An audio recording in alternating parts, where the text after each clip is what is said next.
Estamos de volta com Tira Dúvidas de Ciências da Natureza. Neste último bloco, com as professoras Marisa Araújo, de Ciências e Biologia, e Adelina Azevedo, de Química. E ainda dá tempo de você participar. É só enviar a sua pergunta pelo telefone 31 3254 3009 ou pelo nosso WhatsApp no número 31 98295 2794. Olá, professora Adelina. Olá, Cláudia, tudo bem? Tudo ótimo. E o que nós vimos em Química? Olha, a aula de Química hoje ela foi voltada para o terceiro ano do ensino médio e o foco foi a estrutura química das substâncias orgânicas e a ação fisiológica dessas moléculas nos organismos.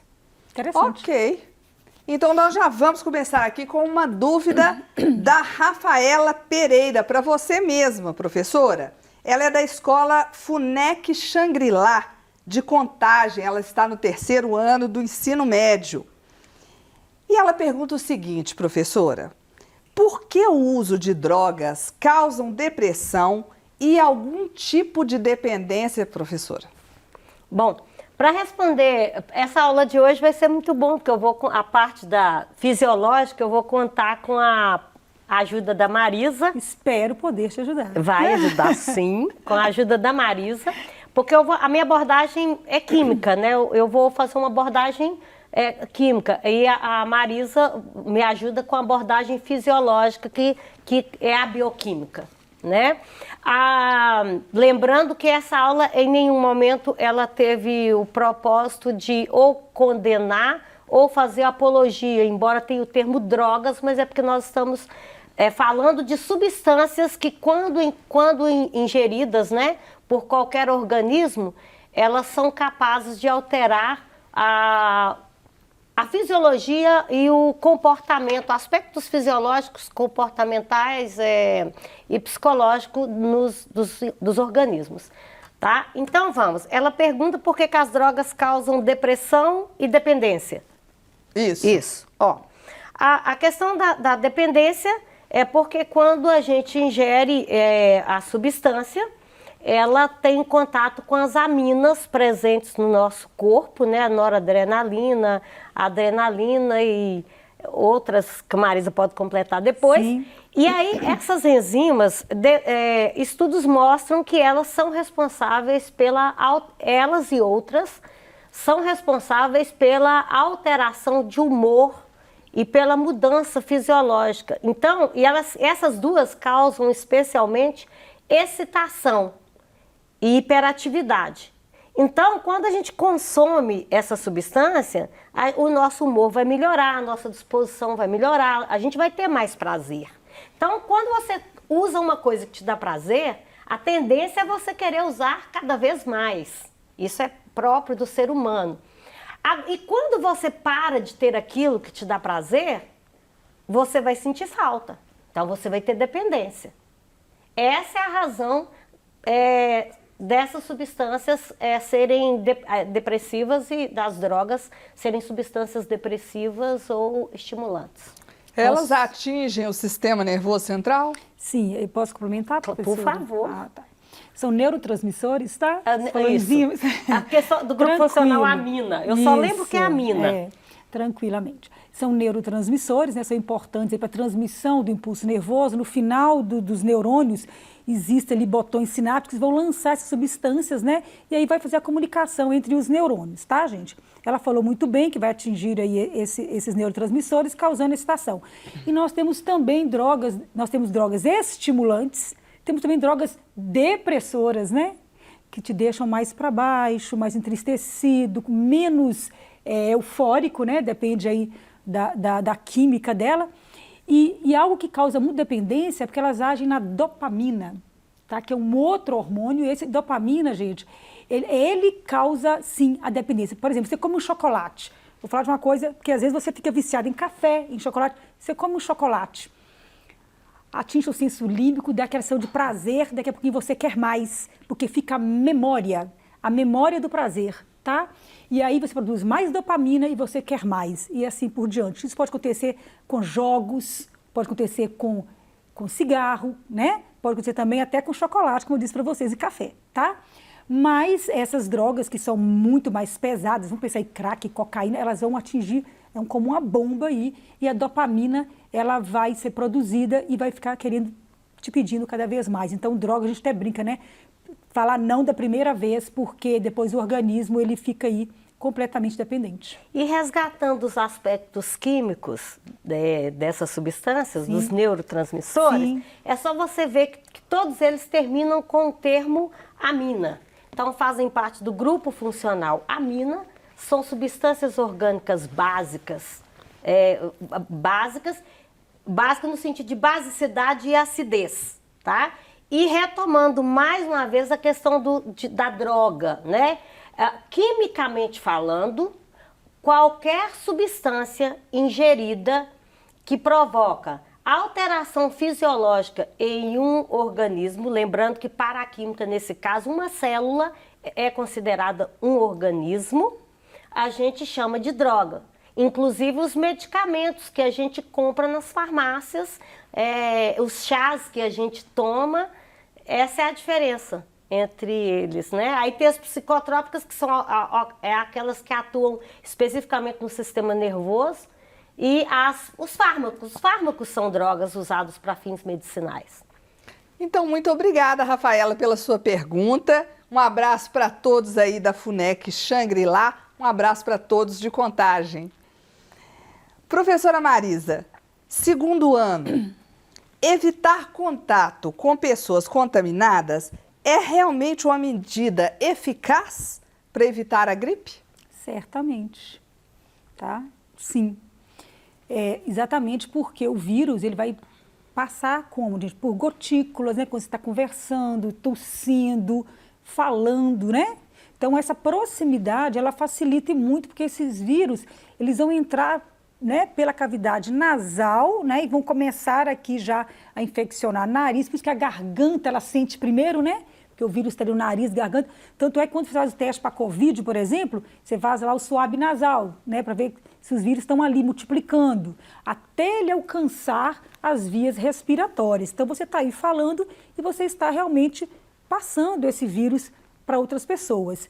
A gente comprovou isso na época da pandemia, estou falando muito da pandemia, porque é também uma doença viral, e a gente sentiu como o isolamento ele foi importante. A pessoa que está contaminada com gripe, por exemplo, agora a gente aprendeu a usar máscara, né, Cláudia?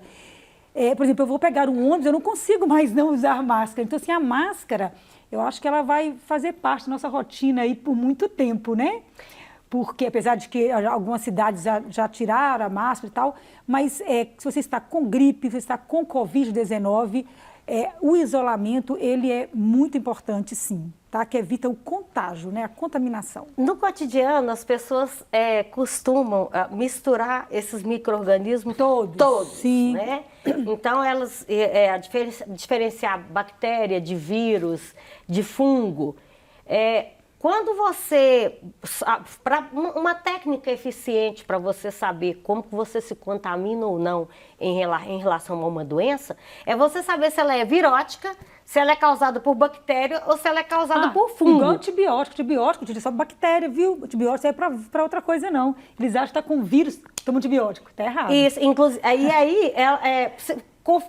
dependendo do micro-organismo causador dessa doença, você vai ter uma forma mais eficaz de se prevenir, porque as transmissões são diferentes. Sim. Por isso que desde primeira a quarta série já começa a estudar a taxonomia, classificação de seres vivos, o que é um vírus, o que é um fungo, o que é uma bactéria. Verdade. Professora de ciências. Estou adorando. Perfeito, muito obrigada pela explicação completa aí para nós. Terceiro ano agora, professora Adelina. Explique a diferença entre essas duas moléculas, professora. Eu posso ir aí? Só que eu vir. queria mostrar na molécula. Ok. É isso que eu acho a coisa mais linda da química. Éter ou éster? Isso que eu acho a coisa mais linda da química. Veja bem. Também gosto. Aqui nós temos duas substâncias que são extraídas dessa planta, que é a cannabis, que a gente conhece popularmente como a planta da maconha, né? Essa substância aqui, ela não é psicoativa. Essa é psicoativa. Quimicamente falando, aí é onde que entra a química. Olha que coisa maravilhosa. A química percebeu que a diferença entre essas duas moléculas, entre essas duas substâncias, está exatamente nesse pedaço da molécula aqui, ó. OH. Aqui tem um grupo funcional álcool e aqui tem um grupo funcional éter. O restante da molécula é igual, o restante, né, é igual. Aí, mas qual que é a principal diferença entre essas duas substâncias? Essa substância aqui, ó, ela é usada como medicamento. Ela é extraída da planta na forma de óleo e pelo processo de destilação e ela é utilizada para fins terapêuticos. É o canabidiol? É o canabidiol, é o CBD. Ok. Agora, essa aqui é o THC. Essa é o que dá o barato. Que é o éter, né? Que aí as pessoas às vezes ficam falando assim, ó. Mas aí quando saem as notícias, né, do uso da maconha medicinal, a pessoa começa a falar, não, então agora eu posso plantar porque o trem virou remédio. Não, gente, não é bem assim, não. Tem o THC, quando você fuma, você vai ter acesso ao quê? Ao THC, que é uma droga psicotrópica, ela vai causar alteração no seu cérebro. Agora, o medicamento é o CBD, que é essa molécula aqui, tá? E aí tem as confusões todas na hora de vai legalizar, não vai legalizar, porque as pessoas às vezes não têm essa informação, que é uma informação básica e que por isso que a gente estuda função orgânica. Não Isso ensino mesmo. mesmo. Eu sou suspeita porque eu acho química a coisa mais linda do mundo. É bonito demais, né? E é só um pedacinho da molécula, você viu? Bom, conseguimos entender então a diferença. E vamos para a próxima pergunta, 9º ano. Raio-X é uma onda de alta ou baixa frequência? E comprimento de onda? E agora você me ajuda aí, vamos lá. Gente, o raio-X é uma onda de alta frequência, tá? Por quê? Ela vai ter um pequeno comprimento de onda e uma frequência de ciclo maior. E, consequentemente, ela pode ionizar, né? Ela pode chegar lá no átomo, alterar a estrutura dos átomos, das células e causar mutações, inclusive, tá? O raio-X, você pode até me corrigir aqui, se eu estiver equivocada, geralmente quando você acelera partículas, né? Essas partículas vão ser aceleradas, né, num cátodo, vão percorrer um espaço e elas vão ser bloqueadas por um anteparo e vai perder essa energia em forma de fótons, né? Lembra de que quando um elétron é excitado, ele muda, né, professora?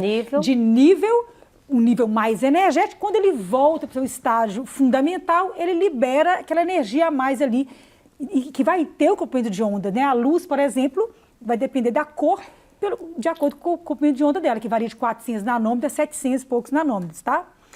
Bem, e o raio-X, ele tem desculpa, vou falar mais devagar, um comprimento de onda pequenininho, uma alta frequência, e ele realmente pode causar alterações nas células, mas ele é muito importante, né, que eu vou falar para vocês das aplicações como diagnóstico, tá certo? Que com toda a proteção, né, ele é fundamental aí na nossa vida cotidiana e muito importante aí nos hospitais, né, para diagnosticar diversas doenças, ok? E aí, quando ela fala de comprimento, é só vocês lembrarem do espectro. Eletromagnético. Do espectro eletromagnético, que está abaixo, o raio-x está abaixo da ultravioleta, né? Está abaixo da ultravioleta. E entre gama... Entre 10 e 10,2 nanômetros. Se você pensar que um nanômetro é 10 elevado a menos 2, ou seja, 0, e vai, ó, 10 casinha e pão 2, porque é para aluno de nono ano, né? Nano é 9. Nanômetro. Não, mas eu falo okay, o raio, o tamanho da radiação, raio, okay. O poder da radiação raio-x. Ok. 3º ano, então. Professora Adelina, os medicamentos que compramos na farmácia também são drogas? Sim, também são drogas. É como eu disse, o café que nós tomamos em casa também, que nós compramos no supermercado, né? Por quê? Repito, A gente chama droga aquilo que... Por que a gente toma café? Porque nós sentimos prazer, porque a gente fica estimulado, porque a gente acorda mais rápido. Então, aquilo é o efeito dessa substância no meu organismo. Então, se ela causa efeito no meu organismo, ela é considerada droga. O chá que eu tomo à noite, que eu acho gostoso, também me faz dormir, é uma droga. Aí o que você tem que ver, essa questão que você verificar se faz mal, quanto faz mal, o que não faz mal, já é outro aspecto. Não é só por causa da palavra droga. Então a palavra droga em si, ela refere-se a um monte de coisa boa. O café é uma delas, né? Que a gente fala boa, mas não é só a questão dos entorpecentes, daquilo que acaba com a nossa vida e que causa muitos problemas na vida das pessoas. Ô, Adelina, a gente costuma falar muito em droga lícita e ilícita, né? Não sei se você utilizou esse termo, porque a droga lícita é aquela que tem toda uma legislação que permite ser utilizada. Por exemplo, se eu for comprar uma aspirina, uma Novalgina, uma prednisona, é uma droga lícita, tem toda a legislação, tem uma bula, apesar de que todo medicamento, se você ler aquela parte lá de interação medicamentosa, contraindicação, você se assusta, né? Que todos vão causar aí algumas alterações. E temos as drogas ilícitas. Então, essas drogas, né? Cocaína, crack, LSD, são drogas que não são permitidas pela legislação, né? Então, a gente costuma diferenciar dessa forma também o que é permitido e o que não é permitido. Embora a gente tenha que pensar o seguinte, que para uma legislação, para ser votado numa assembleia, uma legislação estabelecendo que uma substância pode ser comercializada, antes é feito todo um estudo dessa substância no organismo das pessoas. Por isso que tem drogas que é liberado o consumo, que é lícito, medicamentos tem muito isso. Tem medicamento que num país ele é lícito, no outro ele não é. Tem medicamento que de determinado período ele é considerado lícito e em outros ele não é mais considerado lícito porque fez um novo estudo e descobriu que ele causa mais mal do que bem. E para fazer essa legislação, ainda tem toda uma discussão política que envolve o processo, porque somos seres políticos. Então, pense nisso. Se é lícito, é porque é permitido o consumo, a produção, o porte. Se é ilícito, é porque você não pode vender, não pode comercializar e não pode utilizar. E geralmente essas drogas ilícitas, elas causam muito mal, não só fisiológico, mas social. Né? Uma família, por exemplo, que está envolvida com droga, aquilo afeta toda a família, toda a cadeia, né, familiar. Mesma coisa com a bebida, né, a bebida alcoólica. Então, tem um aspecto social muito, muito grande aí nas ilícitas. E que se o ser humano fosse mais inteligente, não precisaria nem de legislação. Exato. Porque sou eu que tenho que saber se a quantidade de café que eu estou tomando está me fazendo mal ou não. E parar de fazer isso, né? Ok. Professora Marisa, então agora vamos mudar de assunto e responder para o 4º ano. Como podemos encontrar os pontos cardeais no nascer do sol? É a nossa última pergunta aqui do Tira Dúvidas. Uma matéria aí da Isabela Moreira, um grande abraço para ela, tá? Um abraço a vocês, crianças que estão aí assistindo. Bem, o sol, ele nasce no leste, né? Então, se eu estou aqui, ó, vamos pensar na minha posição aqui. Se eu vejo que o sol nasceu nessa direção aqui, eu vou falar, aqui é o leste. Então, do outro lado, onde vai se pôr, vai ser o oeste. A minha frente, então, será o norte e atrás será o sul. Então, é muito importante porque você tendo um ponto, você consegue achar os demais. Então, lembra aí, o sol nasce no leste. Okay? Então, onde a pessoa estiver, ela observa de manhã onde o sol está nascendo, à tarde para onde o sol está se pondo. Isso, exatamente. Aqui ele vai ser sempre o leste. No ponto exato, vai acontecer só no solstício, vocês vão entender isso ainda. Uma vez, 2 vezes no ano, quando muda a estação, é exatamente aquele ponto. Depois, como a Terra gira e tem uma inclinação, você tem um movimento aparente, parece que o sol está sempre se pondo um pouquinho mais para o norte ou para o sul, dependendo da latitude, etc. Mas, resumindo, leste. Ok, então esse bloco já está terminando. O Tira Dúvidas de hoje fica por aqui. E você pode acompanhar o Se Liga na Educação pelo aplicativo Conexão Escola 2.0. Você sabe, ele é gratuito, não vai consumir os dados da sua internet, ou pelo site estudeemcasa.educação.mg.gov.br. Professora Marisa e professora Adelina, eu agradeço a presença de vocês aqui hoje no Tira Dúvidas. Eu que agradeço, Nós que Cláudia. agradecemos. Um prazer enorme. Eu agradeço também a Mariana e a Márcia, que foram as nossas intérpretes que nos acompanharam durante o programa. E agradeço também a sua companhia, claro. E hoje, em especial, eu quero agradecer aos alunos e aos professores de Rio Pardo de Minas pela visita aqui no Se Liga na Educação e dizer que o nosso programa é dedicado aos estudantes e aos professores, para quem as portas estarão sempre abertas. Um grande abraço para você, nós voltamos amanhã. Diga aí, turma! Se liga na educação!